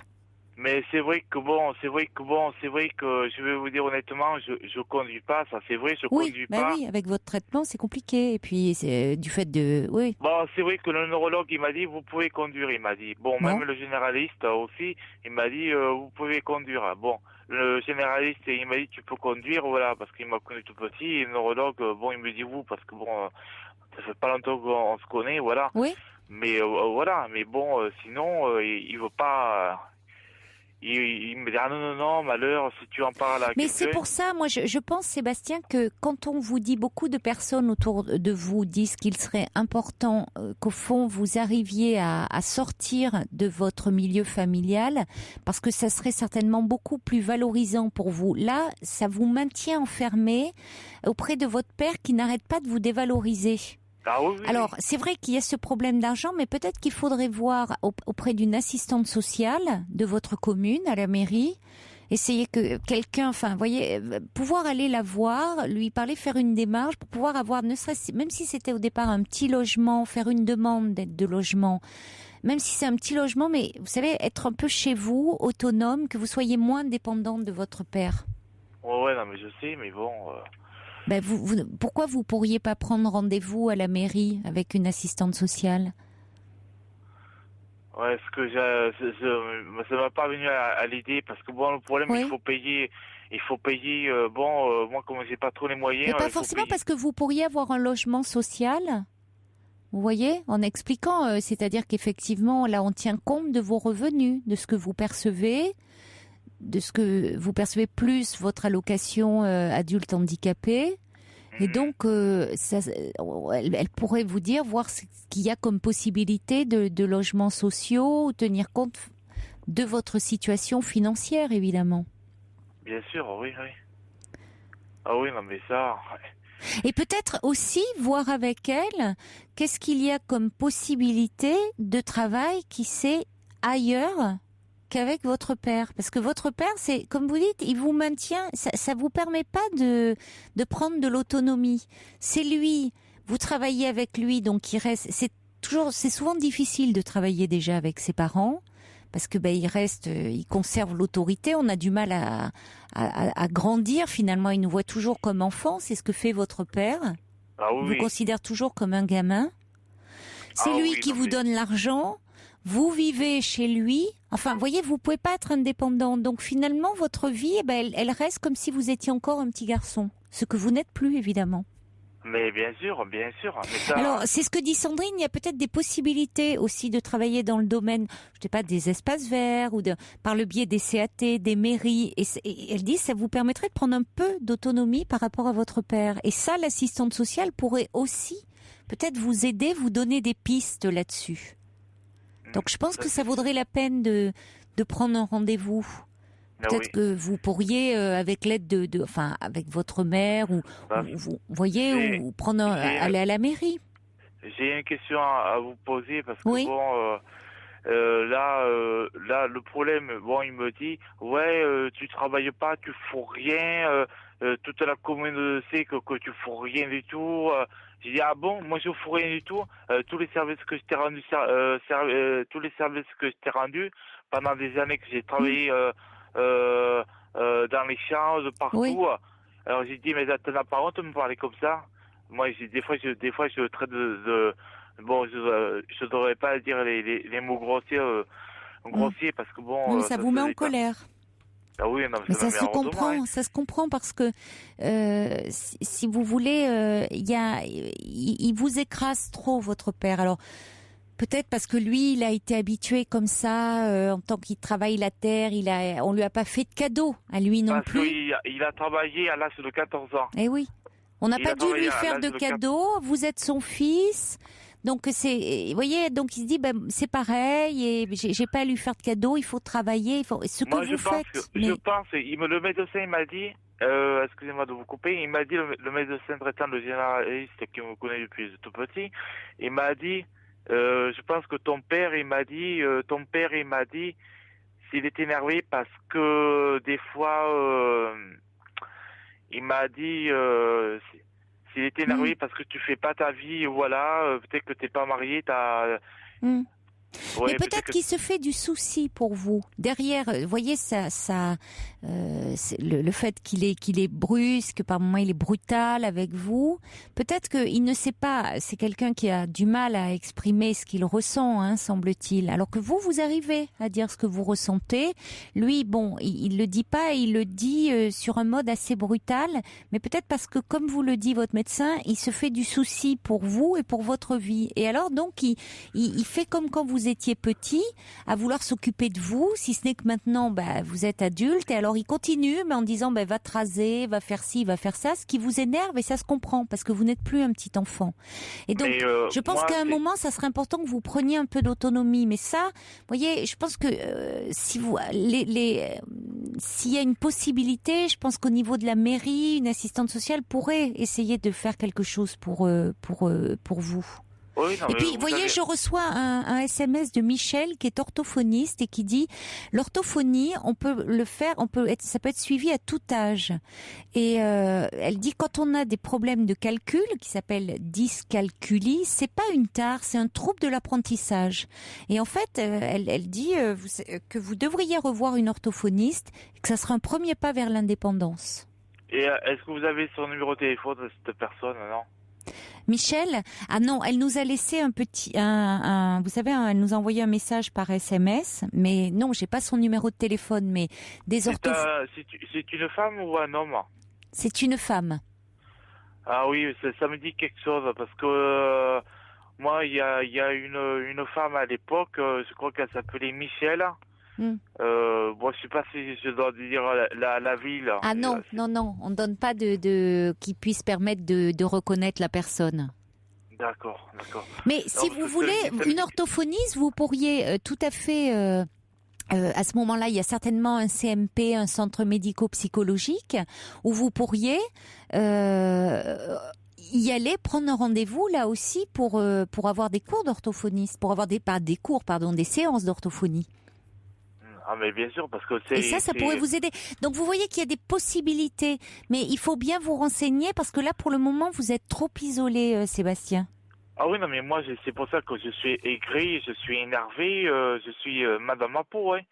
Moi c'est pour ça que moi je suis madame ma peau. Mais ouais. ça se comprend. Bon, vous pouvez pas. Parce que mère, oui.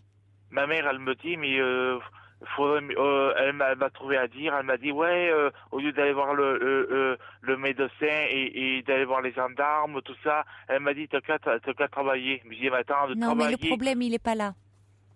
Vous voyez, je reçois, et pour conclure je vais vous lire 2 messages. Il y a Nadine qui est à Toulouse qui dit que vous pouvez aller voir une assistante sociale. Et qu'il y a des centres pour adultes handicapés épileptiques. Nadine qui a une fille qui souffre elle-même d'épilepsie. Et puis il y a Hélène qui dit que vous pouvez avoir des aides auprès de la caisse d'allocation familiale pour avoir un appartement. Hélène a un fils qui a un handicap, qui ne travaille pas, qui a un appartement.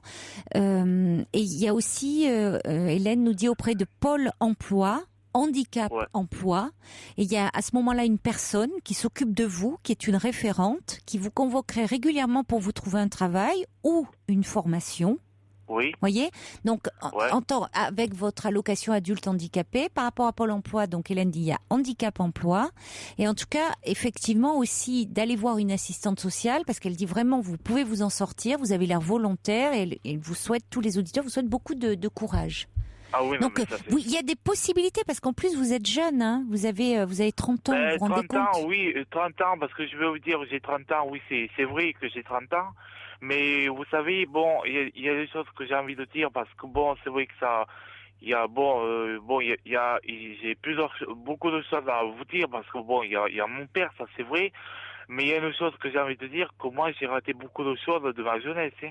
que j'en ai pas profité quand j'avais 20 ans à l'époque. Hein. Ah oui.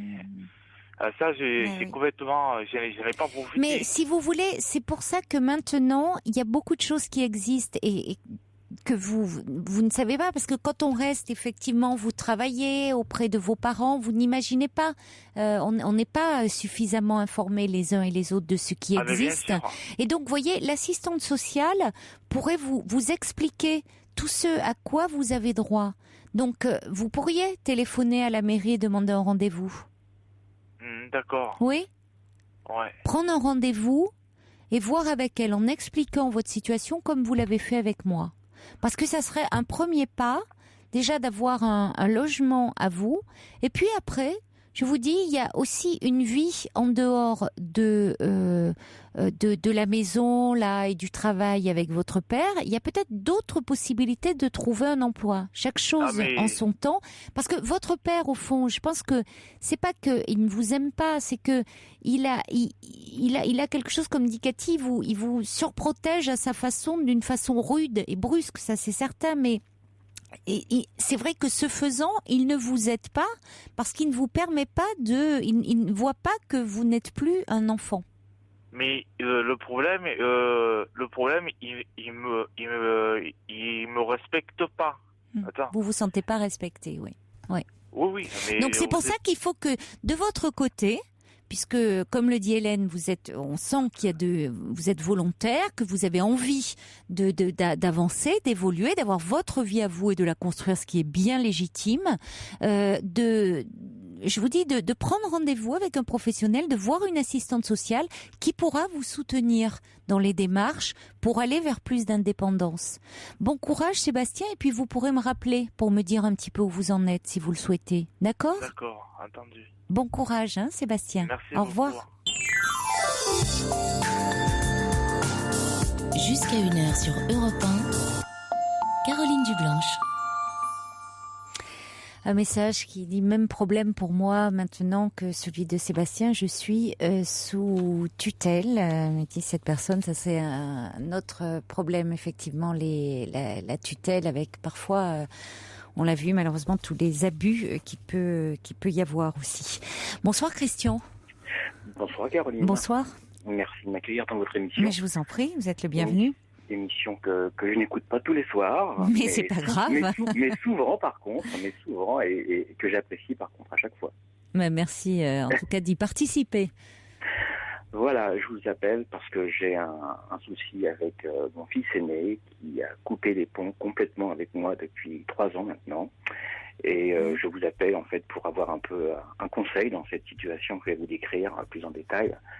Parce que en fait je ne sais pas trop quel comportement avoir dans cette situation. Alors il faut peut-être que je vous explique un petit peu cette situation. Oui. Donc sans trop rentrer dans les détails évidemment, mais donc en gros j'ai... Oui. Allô ? Oui, c'est-à-dire qu'est-ce qui s'est passé il y a 3 ans il s'est passé un événement particulier. C'est un petit peu long, mais je vais être aussi succinct que possible. Oui, je vous remercie. Donc j'ai 54 ans, je suis divorcé depuis 13 ans. Oui. Et à l'époque, donc le divorce, c'était souvent les enfants un week-end sur 2. Donc ça s'est passé comme ça. Donc les enfants étaient chez leur maman. Et pour moi, ça a été dramatique, cette histoire. Bon, mais bref, cette situation, j'ai dû la supporter. Et en fait, donc j'ai 2 enfants, un actuellement de 27 ans et un de 25. Et en fait, j'ai 2 enfants très différents. Un premier enfant qui a toujours été très compliqué, très difficile. Et un deuxième avec qui ça s'est passé très facilement. Donc, ces enfants qui ont vécu donc chez leur mère... 2 garçons. 2 garçons qui ont vécu chez leur mère lorsqu'on a divorcé. Oui. Ils avaient 14 ans et 12 ans à l'époque. Et je pense que ça a été tout de suite très difficile aussi pour leur mère, avec donc l'aîné, puisque c'est de l'aîné dont je parle. Et avec cet aîné, ça s'est mal passé chez sa mère. Et je l'ai récupéré, en gros, avec perte et fracas, quand il avait 19 ans. En gros, ça a clashé très sévèrement avec sa mère. Qu'est-ce qui se passait mal chez sa mère? Là, ça va être un petit peu long, mais non, mais peut-être. Elle était avec un compagnon avec qui ça s'est très mal passé, et il y avait un gros conflit entre son compagnon et mon fils. Et je pense que ça a été ça l'origine du clash. Et puis, il a un caractère. Il a toujours un caractère excessivement difficile. Qu'est-ce que vous entendez par là? Par caractère difficile? Peut-être avancer un peu dans le descriptif. En fait, je vais avancer un petit peu. Donc, je l'ai récupéré à 19 ans et j'ai fait bon devoir de père. Je l'ai accueilli et j'ai fait ce qu'il fallait pour que lui finisse ses études. Et ça s'est pas trop mal passé puisque étant chez moi et m'en occupant à 100%, il a été jusqu'au bac+5 en master. Et depuis, je travaille. Bon. Et bref, c'est un gamin avec qui ça a toujours été difficile. Et comment vous expliquer son comportement? C'est un gamin excessivement doué, fin calculateur, on va dire, exploitant toujours les situations au maximum, et qui a commencé à poser des problèmes limite surdoué, et qui a commencé à poser des problèmes à l'école quand il avait 5-6 ans. Alors régulièrement, on avait l'habitude, on était appelé par les profs tous les ans parce que ça se passait mal. Qu'est-ce qui se passait mal? Parce qu'en fait, il aurait fallu qu'il soit dans 3 classes supérieures, quoi. Donc il perdait son temps. Et puis. Mais il avait des problèmes de comportement avec les autres enfants, avec l'enseignant. Avec l'enseignant. Ah oui, avec l'enseignant.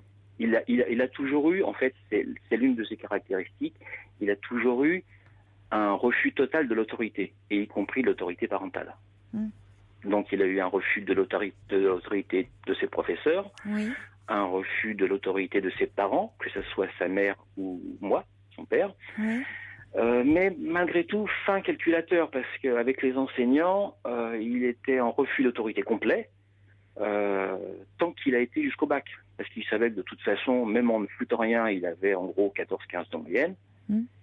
Et puis que de toute façon, on ne peut pas redoubler un gamin qui a 14-15. Mais par contre, quand il a entamé des études supérieures, il a bien compris que là, il ne pourrait plus avoir le même comportement. Parce que là, on lui aurait dit, écoute, t'es bien gentil, mais trouve une autre voie parce que nous, on ne peut plus te supporter.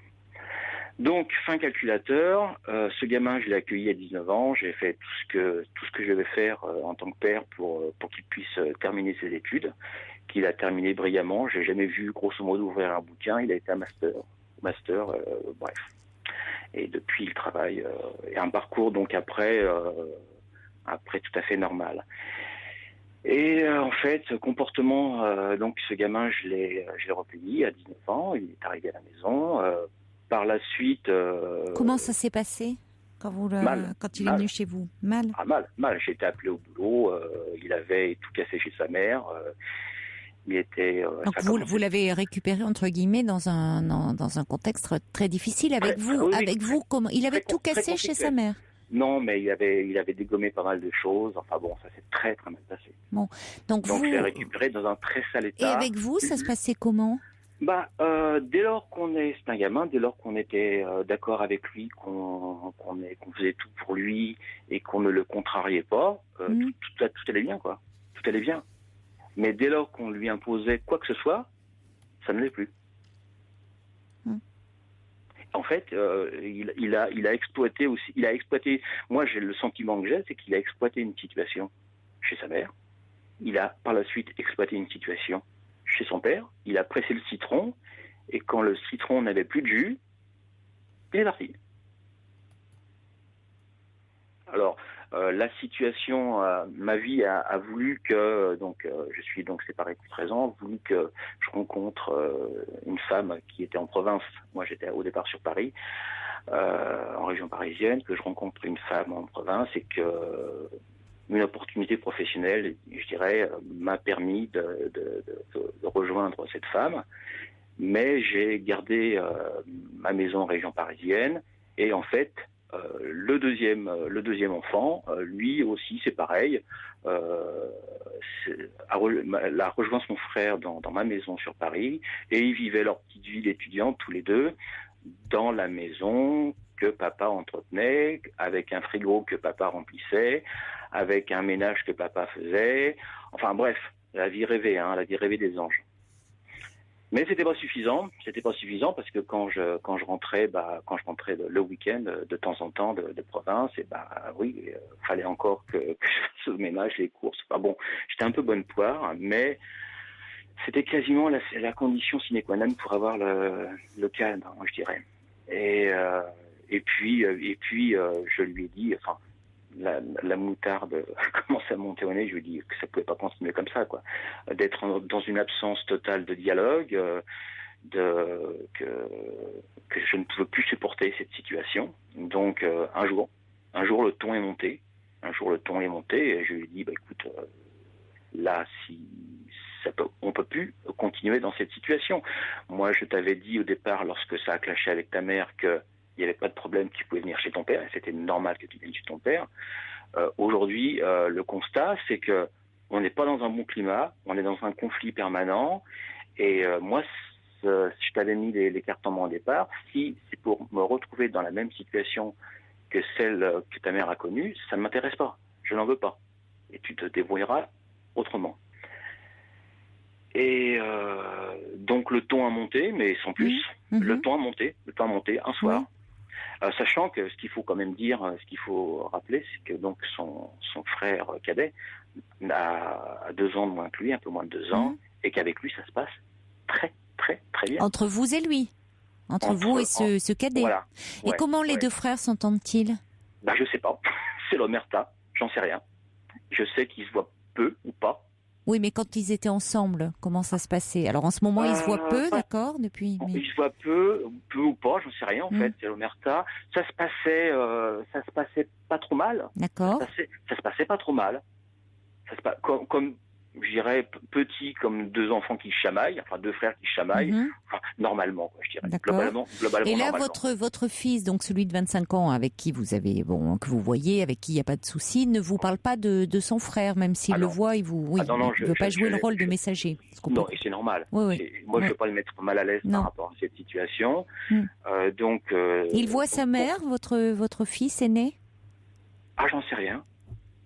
Parce que vous n'êtes plus en contact avec sa mère ? Je suis plus du tout en contact avec sa mère. Je sais où elle habite. J'ai son numéro de téléphone, mais je ne suis plus du tout en contact avec sa mère. Par votre fils de 25 ans, vous ne savez pas ? Non, c'est pareil, c'est un peu l'omerta. Oui, mais c'est beaucoup l'omerta. C'est ça a du mal à circuler. Hein. Oui, bien sûr, oui, tout à fait. Et donc c'est pareil. Moi, je ne lui demande que très rarement des nouvelles de sa mère, de temps en temps. Mais c'est très très cloisonné, très très cloisonné.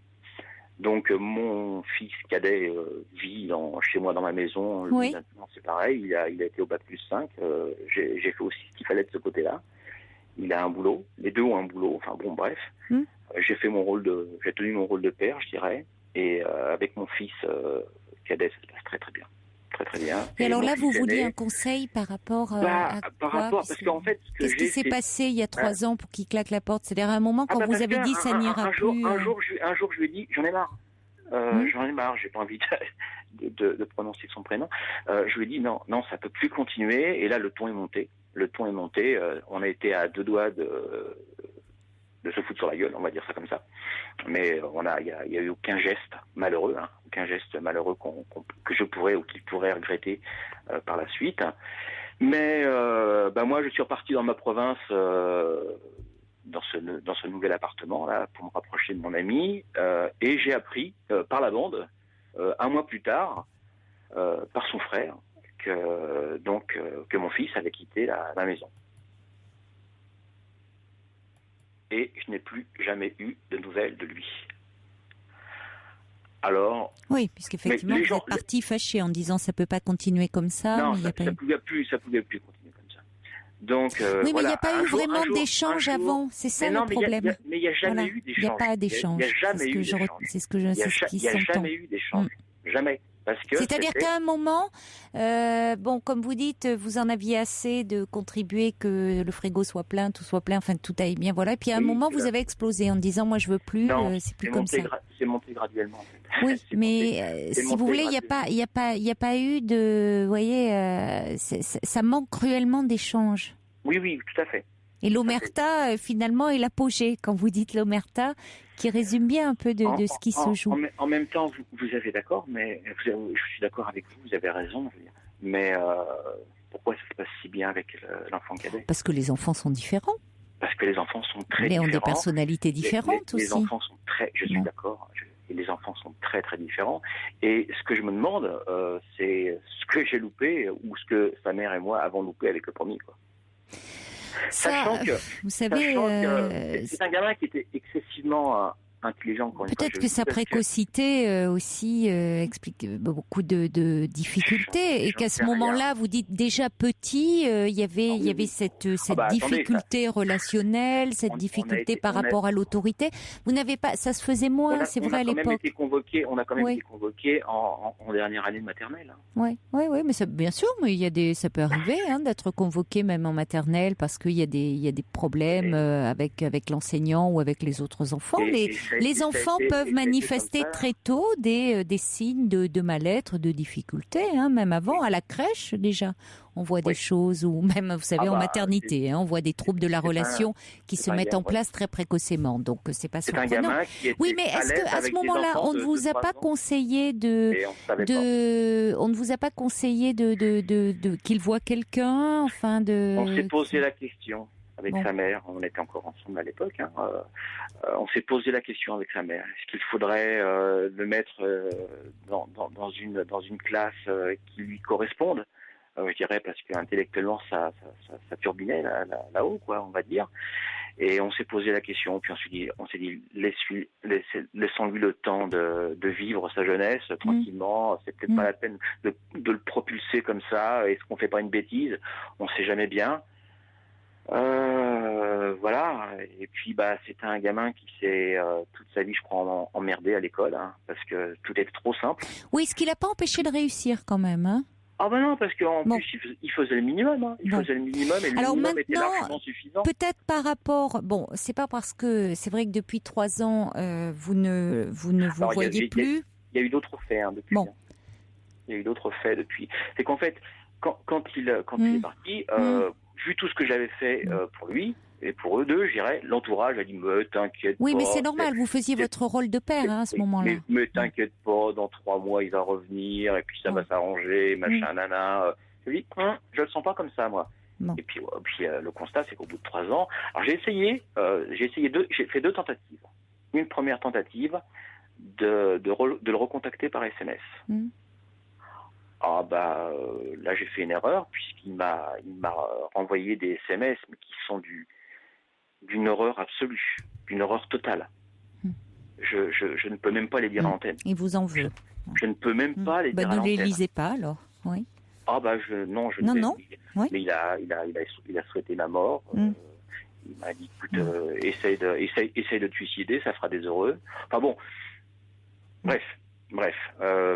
Quelques mois plus tard, j'ai essayé de l'appeler par téléphone, de l'avoir au téléphone. Et sa seule réaction, ça a été, mais en fait, pourquoi tu m'appelles? Alors, quand votre fils vous dit, pourquoi tu m'appelles? C'est drôle. Bon, il y a donc, visiblement, il y a une grande souffrance derrière, il y a quelque chose... adopté par rapport à cette situation. Et je ne peux pas passer par sa mère, puisqu'en fait, sa mère... C'est bloqué. C'est dommage, parce que peut-être que ça vaudrait la peine. C'est elle qui m'a raccroché. Oui, mais pourquoi vous en arrivez à ce comportement, où finalement tout est bloqué, même avec sa mère? J'en sais rien. Mais aussi, finalement, ça a pu jouer dans les difficultés qu'il a pu rencontrer. Le fait, est-ce que déjà il y avait plus de dialogue avec sa mère au moment où vous êtes séparés? Oui, c'était... oui, bien sûr. Tout ça n'a pas dû aussi arranger.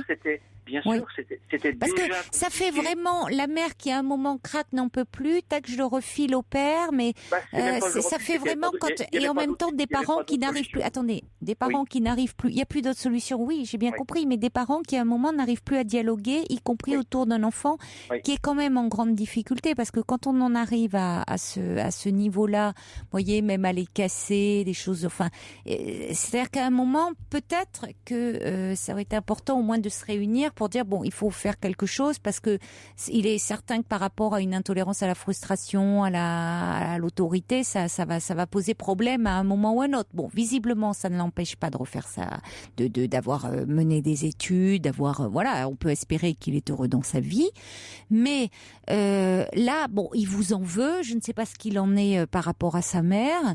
Alors maintenant, vous positionnez par rapport à lui, ça serait peut-être réfléchir sur ce qui, à un moment, comme vous le dites, et ça, moi, je peux pas vous apporter les clés et les réponses en quelques minutes à l'antenne, parce que c'est une histoire longue et complexe, hein, c'est une histoire de 27 ans qui s'est mis en place, c'est une histoire de couple aussi derrière, parce qu'il a grandi au sein d'un couple, c'est un tout, donc c'est très très complexe, et je peux pas vous répondre comme ça. Maintenant, ce que j'entends, si ça vous fait souffrir, vous pouvez en parler, parce que ça vous aidera, je vais dire, avoir quelques séances avec quelqu'un, vraiment creuser les choses, parce que là, ça vous aiderait peut-être à envisager des pistes, à savoir comment, si vous souhaitez reprendre contact avec lui, de quelle façon, ou marquer le coup à travers un anniversaire, à travers des dates symboliques, parce que peut-être aussi que même si à ce moment-là vous n'aviez plus d'autres solutions, il s'agit pas, vous voyez, vous ne pouviez peut-être pas faire autrement à ce moment-là, quand vous avez dit stop, ça ne peut plus durer,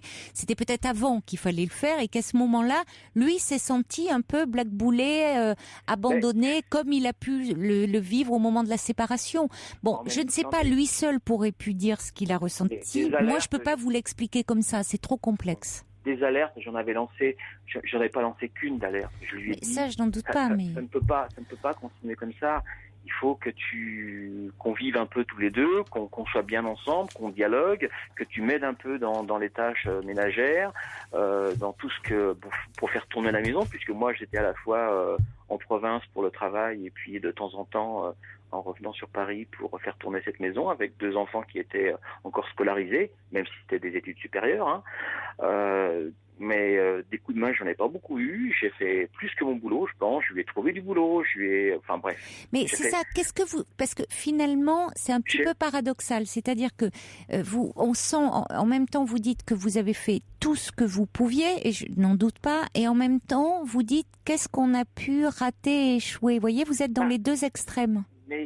Ben oui, parce que en fait, on a élevé les 2 enfants exactement. Non, on n'élève jamais 2 enfants exactement pareil. Ouais, peut-être que vous avez raison. Vous voyez, parce que d'abord les enfants sont différents. Peut-être beaucoup de parents croient ça qu'on donne la même éducation, mais parce que en fait, oui, sur les principes de base, sur les valeurs, bien sûr, mais dans les faits déjà, les enfants ont des personnalités différentes. Bon, et puis quand on les a, soi-même, on a des rapports différents. Avec les enfants selon les moments de la vie où ils arrivent, parce qu'on est différents aussi, nous, selon le contexte et autres. Donc dire on fait tout pareil, non, on ne fait jamais tout pareil, heureusement d'ailleurs. Mais en même temps, cette difficulté, ce rapport à l'autorité qui a posé problème pour lui. Oui, ça peut arriver, oui. Quand il avait il y a des enfants comme ça, oui. 5 ans, oui, mais ça semble vous surprendre. Ah oui. Mais il y a des enfants, petits, qui ont, oui. Mais ça pose question, effectivement. Mais si vous voulez, c'est très compliqué.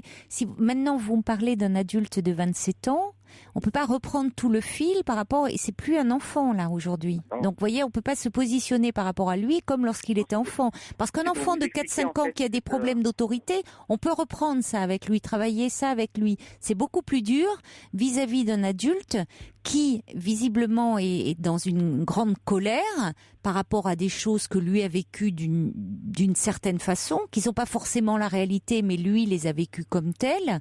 Et comment vous pourriez revenir vers lui, faire un pas vers lui, alors que pour le moment, bon, il vous rejette. Ce qui ne préjuge pas de l'avenir, ça ne veut pas dire qu'il vous rejettera toujours.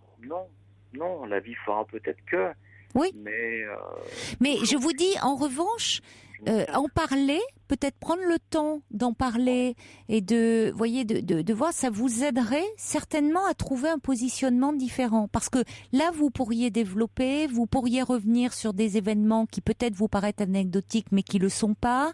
C'est aussi, en parler, j'y crois pas trop. C'est pourtant ce que vous faites. Un psychothérapeute, par exemple, vous voulez dire? Oui. Oui, non, je crois plus dans un dialogue qui pourrait être très constructif, s'il pouvait être renoué avec sa mère pour dire voilà quelle situation est-ce qu'on pourrait faire dans un qu'on soit deux. Parce que là, il faudrait déjà au moins savoir ce qu'il en est par rapport à sa mère. Mais oui, vous pourriez.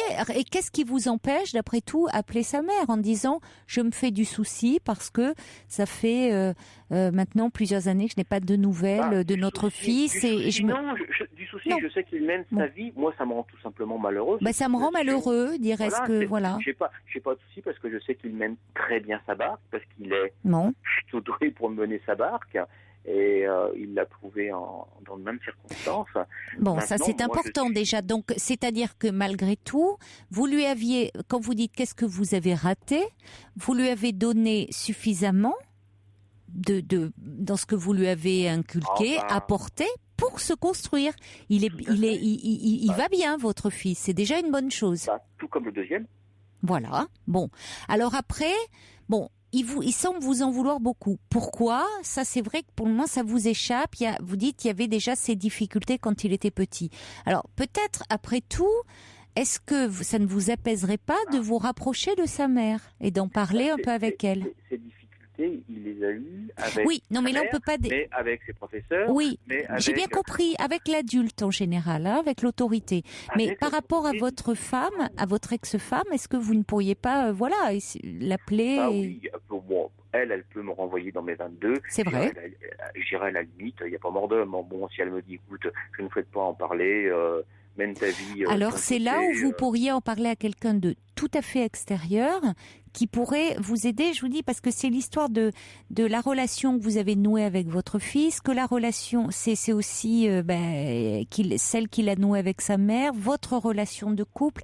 Il y a beaucoup d'éléments à prendre en considération. Et c'est pour ça que je ne peux pas vous donner d'explications en si peu de temps. C'était pour ça que j'appelais. Oui, mais je ne peux pas. Ouais, je comprends. Parce que ça implique aussi une remise en question. Ça serait malhonnête de ma part de vous dire je comprends pourquoi. Parce que là, il y a trop d'éléments qui me manquent.